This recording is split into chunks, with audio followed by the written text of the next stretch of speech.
Oke. Nah, kita bakal memperbesar foto dengan klik Ctrl T kebarengan. Habis itu kita perbesar sesuai dengan teman-teman ya, perbesarnya semana. Seandainya segini cukup, jadi semua tergantung teman-teman. Seandainya segini cukup, kita bakal coba menggunakan fitur remove background. Nah, ini gue nggak tahu ya di CS6 itu ada apa enggak, tapi kalau untuk di CC ini ada. Otomatis kalau misalkan nggak ada fitur remove background, itu bisa menggunakan selection tool, quick selection tool, atau menggunakan pen tool. Select bagian mana yang mau di delete, yang mau dibikin background. Nah, di sini kita coba select subject dulu, atau mau remove background juga nggak masalah. Jadi teman-teman coba aja lah cara masing-masing cari bedanya itu remove background sama select subject apa. Di sini bakal kelihatan area mana yang kena, area mana yang enggak. Ya kan? Kalau kita delete, langsung kita delete, otomatis di sini dia kebuang nih, baju ini kebuang. Jadi teman-teman harus ambil ini, baju ini menggunakan quick selection tool. Nah, kalau memperbesar atau memperkecil itu tahan tombol Alt lalu klik kanan gerakin mouse-nya. Jadi sesuaikan aja. Bagian ini harus diambil.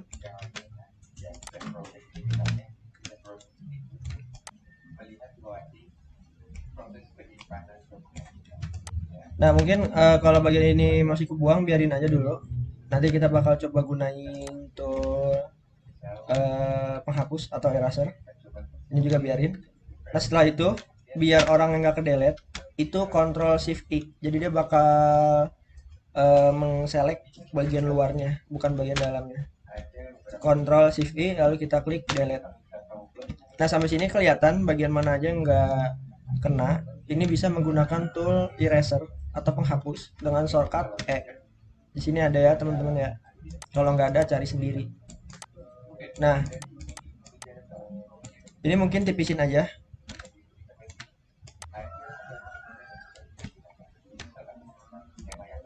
Jadi teman-teman bisa sesuaikan aja bagian-bagian mana yang mau diambil.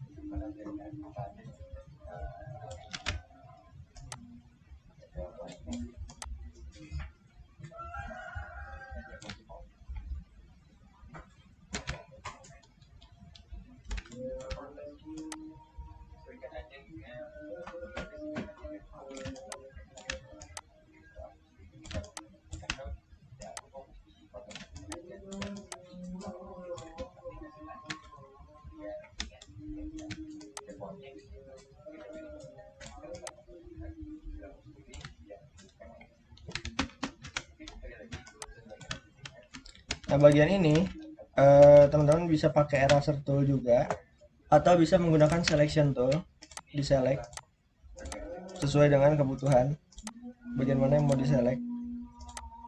Setelah itu klik delete untuk menghapus bagian itu. Nah, kalau misalnya ada ginian lagi nih, sisa-sisa itu bisa di eraser. Sebenarnya nggak harus eraser juga ya, ada cara lain. Cuman untuk basic kita belajar pakai eraser dulu. Jadi ada cara lain yang teman-teman nggak perlu eraser satu-satu nih kayak gini nih. Dia bakal mengurangi misalkan 0,1 atau 0,2 mili atau beberapa pixel, jadi warna itu rapi. Kalau misalnya kita pakai eraser semuanya kan mungkin cukup menguras waktu. Jadi nanti bakal ada cara kedua, tapi kita gunain cara ini dulu. Nah, misalkan ini udah rapi, jadi teman-teman tinggal kasih background. Backgroundnya bisa menggunakan rectangle. Di bagian rectangle ini kalian bisa ganti warna merah sesuai dengan kebutuhan. Nah, layer ini menutupi bagian area foto, jadi harus digeser ke bawah. Seandainya teman-teman belum di flatten ya, belum di flatten, maka seandainya nanti teman-teman menambahkan 0,2 mili, bagian merah ini bakal ke bawah pada kanvas. Cara kedua, kita hapus dulu rectangle-nya. Kita bisa menggunakan solid color di sini. Dia bakal menyesuaikan dengan ukuran. Kita ganti warna merah. Setelah itu kita turunin ke bawah. Nah, di sini misalkan udah nih fotonya, cuma memang kurang rapi. Yang kurang rapi mungkin teman-teman bisa rapin lagi. Jadi hasil dicetaknya juga nanti bagus. Kalau udah mungkin mau kasih kecerahan bisa menggunakan brightness atau curve. Terus juga bisa menggunakan di sini kamera raw filter, tergantung dengan kebutuhan juga kalau mau grading. Seandainya ini udah beres, udah bagus lah, itu diklik kanan, di flatten. Jadi nanti kalau kita mau nambah ukuran kanvas bagian sini, bagian luar itu nggak ada warna merahnya, jadi harus di flatten.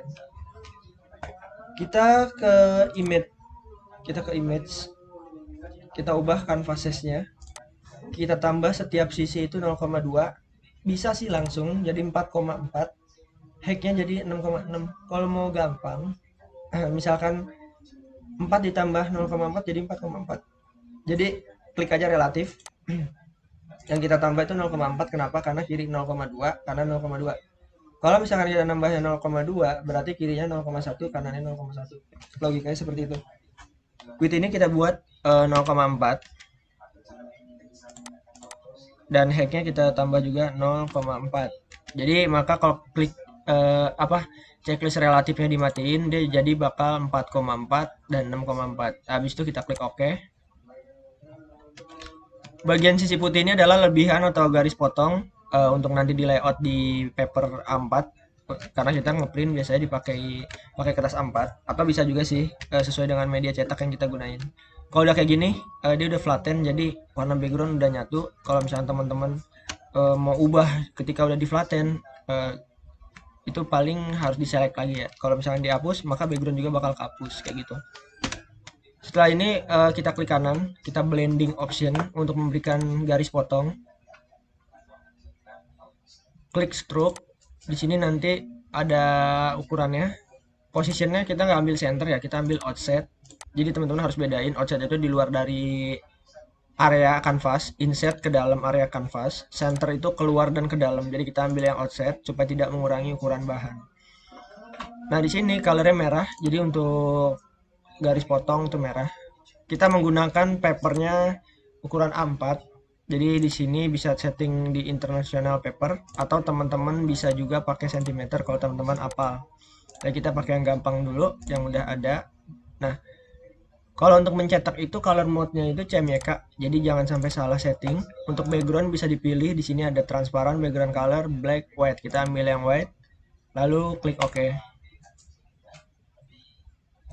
Nah, area ini adalah area A4. Jadi teman-teman kalau misalkan mau di print, maka di layout dulu di area A4 sesuai dengan kertas ya. Kalau misalkan kertasnya A6, maka A6. Kalau kertasnya di bawah A4 atau custom, ukur aja kertasnya, nanti disesuaikan lagi di printernya. Jadi ada more paper size gitu. Nah, di sini tinggal di layout. Jadi teman-teman bisa layout. Nah, misalkan udah, jangan terlalu mepet kiri dan kanan. Jadi kita kasih jarak lah. Di sini di control G untuk menggroup, dan select ke background. Kita select, klik yang center vertikal, horizontal center untuk rata tengah. Jadi kalau kita cek layoutan nanti bakal seperti ini, maka bagian ini masih bisa digunakan lagi untuk di print. Mungkin cukup segitu dulu. Cara keduanya mungkin nanti teman-teman bisa klik new, bikin dokumen baru 4x6. Jadi cara satu dulu, mungkin sekian, kurang lebih mohon maaf, terima kasih.